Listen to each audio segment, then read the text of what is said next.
தமிழரசி சீரியலில் அடுத்ததாக என்ன நடக்க போகுதுன்னு ரொம்ப சூப்பரான ஒரு ப்ரோமோ ரிவ்யூ பார்க்கலாம் வாங்க. என்னோட ரிவ்யூ பிடிச்சிருந்தால் லைக் பண்ணுங்கள். தமிழரசியோட ஃப்ரெண்ட்ஸ் எல்லாம் வீட்டுக்கு வராங்க. அப்போது சாமந்தி சமைச்ச சாப்பாடை சாப்பிட்டு பார்த்துட்டு சாப்பாடு ரொம்ப சூப்பராக இருக்குது அப்படின்னு அவங்க சாமந்தியை பாராட்டுறது தமிழரசிக்கு பயங்கர கோவத்தை வர வைக்கும். அவங்க ரொம்ப கோவத்தோடு இருப்பாங்க. இவங்க சாப்பாடு நல்லா இருக்குன்னு சொன்னதுமே சாமந்தி ஒரு ஆர்வத்தில் அதை எப்படி சமைச்சாங்க அப்படின்னு சொல்லி விறகடுப்பில் சமைச்சதை பற்றி சொல்கிறாங்க.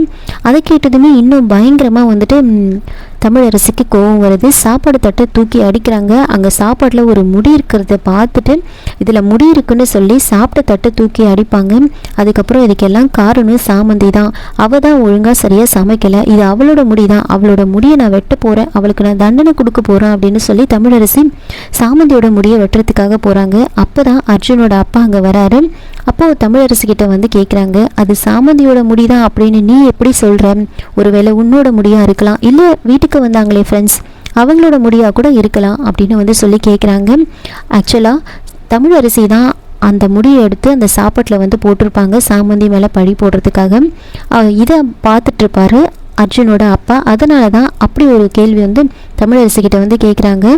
கேட்டதுமே வந்துட்டு பேசாமல் இதை நம்ம ஃபாரன்சிக் லேபுக்கு வந்து அனுப்பலாம், அவங்க யாரோட முடின்னு சொல்லிடுவாங்க அப்படின்னு சொன்னதுமே தமிழரசி அங்கேருந்து சைலண்ட்டாக போயிடுவாங்க. அதுக்கப்புறமா இதையே நினச்சிக்கிட்டு சாமந்தி வந்து அழுதுட்டு இருப்பாங்க. இப்போ பார்வதி சாப்பிட சொல்லுவாங்க. கூட மற்ற வேலைக்காரங்களும் உட்காந்து சாப்பிட்டுட்டு இருப்பாங்க. அர்ஜுன் அங்கே வராரு. பார்வதி அழுதுட்டு இருக்கிறத பார்த்ததுமே சாப்பிடுன்னு சொல்லிட்டு இருப்பாங்க. அப்போ அவங்களாம் சாப்பிட்றத பார்த்ததுமே அர்ஜுன் வந்துட்டு என்ன எனக்கு சாப்பாடு போட மாட்டிங்களா, நீங்கள் மட்டும்தான் சாப்பிடுவீங்களா அப்படின்னு சொல்லி கேட்குறாங்க. பார்வதி உங்களுக்கு போடாமலாம் அப்படின்னு சொல்லிட்டு இருக்க, நீங்கள் சாப்பிட்றதே கொடுங்க அப்படின்னு அர்ஜுன் கேட்குறாங்க. அப்போ பார்வதியும் சரி அப்படின்னு சொல்லி அவங்க சாப்பிட்டுட்டு இருக்கிறதே வந்து ஊட்டி விடுறாங்க. இப்போ கரெக்டாக தமிழரசி அங்கே வராங்க. தமிழரசி வர்றது தெரிஞ்சதுமே வந்துட்டு பார்வதி சாமந்தி அங்கேருந்து போக சொல்லிடுவாங்க. சாமந்தி அங்கேருந்து போயிடுவாங்க. அர்ஜுனை என்ன பண்ணுறாங்கன்னா ரொம்ப கேஷுவலாக இருக்கிற மாதிரி சோஃபாவில் ஏறி உட்காந்துருவாங்க. அர்ஜுன் அங்கே பார்த்ததுமே வந்துட்டு தமிழரசி கேட்குறாங்க, நீ இங்கே என்ன பண்ணுற அப்படின்னு வந்து கேட்குறாங்க. உடனே அதுக்கு வந்துட்டு அதெல்லாம் ஒன்றும் இல்லை மம்மி, இவங்க வேலை செய்கிறாங்களா இல்லையான்னு பார்த்தேன் அப்படின்னு வந்து சொல்ல, இவங்க என்ன இப்போ வேலை செய்கிறாங்க அப்படின்னு கேட்க, இல்லை சாப்பிட்டு முடிச்சதுமா என்ன வேலை சொல்லலான்னு யோசிச்சுட்டு இருந்தேன், அதுக்காக இங்கே இருக்கேன் அப்படின்னு வந்து சொல்கிறாங்க. அப்போது வந்துட்டு சாப்பிட்டுட்டு இருக்கும்போது வாயில் வந்து சாதம் ஓட்டிகிட்டு இருக்கோம். அதை வந்து தமிழரசி பார்த்துருவாங்க. பார்த்ததுமே என்ன இது அப்படின்னு கேட்க, ஒன்றும் இல்லை அப்படின்னு சொல்கிறாங்க. பயங்கரமாக வந்து தமிழரசிக்கு கோவம் வந்துடும். பலர்னு அர்ஜுனை அறையிறாங்க. நீ வேலைக்காரங்களோட உட்காந்து நீயும் சாப்பிட்றியா, என்னை நீ அவமானப்படுத்துறதே உன்னோட வேலையாக போச்சு, அவங்களோட தகுதி என்ன உன்னோட தகுதி என்ன, சாப்பாட்டுக்காக நம்ம வீட்டில் வேலை செய்கிறவங்க கூட நீ உட்காந்து சாப்பிட்டுட்டு இருக்க, என்ன ஒரு கேவலமான பக்கம் உனக்கு அப்படின்னு வந்து ரொம்ப கோவமாக பேசுகிறாங்க. இவனுக்கு தான் புத்தி இல்லை, உங்களுக்கு என்ன ஆச்சு, இன்னைக்கு இவனோட நாளைக்கு ஆதவோட, அதுக்கப்புறம் நானும் உங்களோட உட்காந்து சாப்பிடுவேன் அப்படின்னு எல்லாரும் கனவு காண்றீங்களா அப்படின்னு ரொம்ப கோவமாக வந்து கேட்குறாங்க. இவன் பண்ண தப்புக்காக இன்னைக்கு உங்களுக்கு நீங்கள் யாருமே சாப்பிடக்கூடாது, இதுதான் உங்களுக்கு வந்து தண்டனை, எல்லாரோட கையிலேருந்து வந்து தட்டெல்லாம் எடுத்துடுங்க அப்படின்னு வந்து சொல்கிறாங்க. அதுக்கப்புறமா வந்துட்டு பார்வதி என்ன பண்ணுறாங்கன்னா எல்லாரோட கையில் வந்து தட்டை வந்து எடுத்துருவாங்க. நீங்கள் சாப்பிட போகிற அந்த சாப்பாடு வாயிலிருந்து எடுத்துக்கிற உரிமை, அதை வச்சது நானாக இருக்கும்போது எனக்கு தான் அது இருக்கும் அப்படின்னு வந்து சொல்கிறாங்க. எடுத்துடு அந்த சாப்பாடு தட்டை வந்து எடுத்துடு அப்படின்னு சொல்லி ரொம்ப கோபமாக சொல்கிறாங்க. நீ இப்படி பைத்தியக்காரத்தனமாக நடந்துக்கிட்டா கண்டிப்பாக உன்னோட தப்புக்காக வந்து இவங்க தண்டனை அனுபவிக்க வேண்டியது இருக்கும், இதை நீ மனசில் வச்சுக்கோ அப்படின்னு சொல்லிட்டு அர்ஜுனை வந்து வார்ன் பண்ணிட்டு போகிறாங்க. அவங்க அந்த மாதிரி சாப்பிடாம இருந்தது சாப்பாடை வாங்கினதெல்லாம் வந்துட்டு அர்ஜுனுக்கு ஒரு மாதிரி ஆகிடும். என்னை வந்து மன்னிச்சிடுங்க, என்னால் தான் நீங்கள் எல்லோரும் இன்றைக்கி பட்னியாக இருக்க வேண்டிய நிலைமை வந்துடுச்சு அப்படின்னு சொல்லிட்டு அவங்கக்கிட்ட வந்து மன்னிப்பு வந்து கேட்குறாங்க. இன்னொரு பக்கம் ஆஃபீஸில் வந்துட்டு எல்லாரும் விஷ் பண்ணிகிட்டு இருப்பாங்க ரோஜாக்கு. வாழ்த்துக்கள் மேடம் அப்படின்னு சொல்லிட்டு எல்லாரும் வந்து விஷ் பண்ணிகிட்டு இருக்க, எதுக்காக விஷ் பண்ணுறீங்க அப்படின்னு கேட்க, நேற்று நீங்கள் அந்த அமெரிக்கன் ஏர்லைன்ஸ்லேருந்து அவங்கக்கிட்ட இருந்து அப்ரூவல் வந்துச்சுல்ல, அதுக்கு உங்கள் உழைப்பு தான் கண்டிப்பாக காரணம், கண்டிப்பாக பாஸ் உங்களுக்கு ப்ரொமோஷன் கொடுக்க போகிறாரு, அதனால தான் இந்த விஷஸ் அப்படின்னு வந்து சொல்கிறாங்க. நேற்று சொன்னேன்னு நான் எதுவும் சொல்லலை அப்படின்னு சொல்கிறாங்க. தேவையில்லாமல் என்னை வந்து இதில் இது பண்ணாதீங்க, நான் என்னோடய வேலையை தான் செஞ்சேன் அப்படின்னு வந்து ரோஜா வந்து சொல்கிறாங்க. ரோஜா வந்து உள்ளே போவாங்க. அங்கே போயிட்டு வந்துட்டு ஆதவ் கிட்ட வந்து பேசுகிறாங்க. இன்னொரு பக்கம் இங்கே வேலைக்காரங்க எல்லாம் பட்னியாக இருப்பாங்க.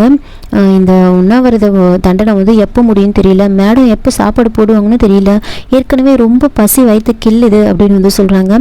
மேடம் இந்த பேச்சை மட்டும் கேட்டாங்கன்னா இன்னையோட வந்து சேர்த்து நாளைக்கும் நம்மளை பட்னியாக இருக்க சொல்லிடுவாங்க. இப்போவே மணி 12 ஆச்சு, என்னால் பொறுத்துக்க முடியல, பயங்கரமாக பசி எடுக்குது அப்படின்னு சொல்லி வேலைக்காரங்க எல்லாம் பேசிகிட்டு இருக்காங்க.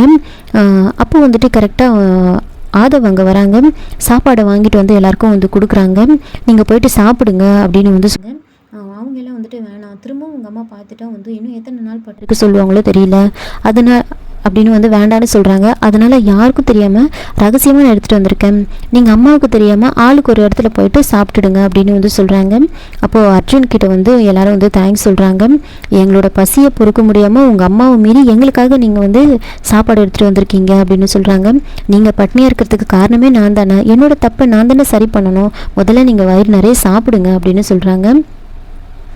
அதுக்கப்புறமா எல்லாரும் வந்து சாப்பிட்டுட்ருப்பாங்க.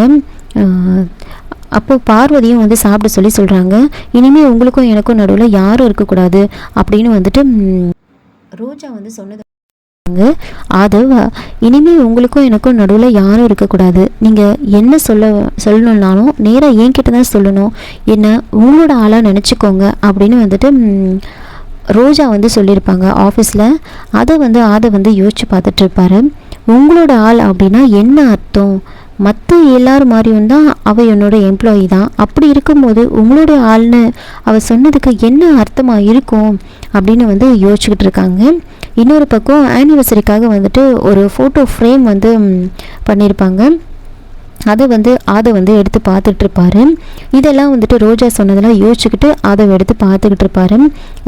பார்த்துட்டு இருக்கும்போது தெரியாமல் அந்த ஃப்ரேம் வந்து கீழே விழுந்து உடஞ்சதுமே வந்துட்டு அப்போது என்ன பண்ணுறாங்கன்னா பார்வதி அங்கே வராங்க. பார்வதி அங்கே வந்தது பார்த்ததுமே வந்துட்டு பார்வதி அதை கீழே விழுந்ததை பார்த்ததுமே போயிட்டு நீங்கள் போங்க நான் பார்த்துக்கிறேன் அப்படின்னு வந்து சொல்கிறாங்க.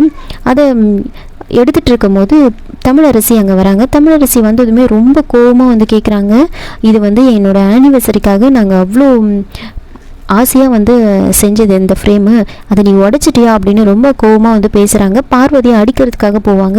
அப்போ அர்ஜுன் அங்கே வந்து சொல்கிறாரு, நீங்கள் அப்படி அடிக்கிற மாதிரி இருந்தால் என்ன தான் அடிக்கணுமா அப்படின்னு வந்து சொல்கிறாங்க. நான் தான் அது தெரியாமல் கையில் இருந்து கீழே தவறு விட்டு உடச்சிட்டேன் அப்படின்னு வந்து சொல்லிட்டுருக்காங்க. இதோட இந்த ப்ரோமோ வந்து முடிச்சிருக்காங்க. என்னோட ரிவ்யூ பிடிச்சிருந்தா லைக் பண்ணுங்கள், மறக்காமல் சப்ஸ்கிரைப் பண்ணுங்கள். தேங்க்யூ.